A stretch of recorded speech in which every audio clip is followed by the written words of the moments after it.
cet atelier avait ceci d'important qu'il permettait de revisiter des textes qui étaient devenus obsolètes.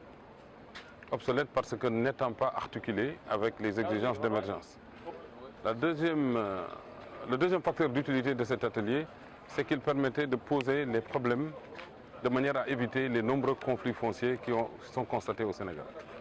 Quelqu'un a dit durant la manifestation que 40% des conflits commerciaux ont trait au domaine foncier, ce qui est trop, ce qui constitue une masse trop importante au regard de l'importance du foncier dans le développement économique.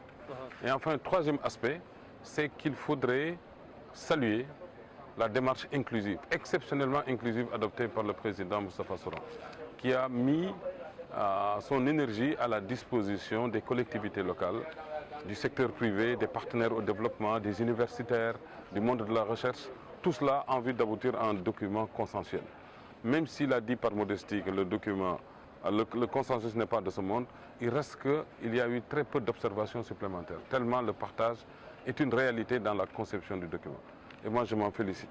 Maintenant, pour le reste, en ce qui concerne la promotion des investissements, il reste que tout cela doit être mis en cohérence avec les constats que nous avons faits dans notre travail quotidien, sur les lourdeurs, sur la multiplicité des lois, sur la pluralité des textes qui régissent l'investissement au Sénégal. Il faudrait vraiment trouver un moyen de faciliter l'accès de l'investisseur à la terre. Et ça, c'est possible.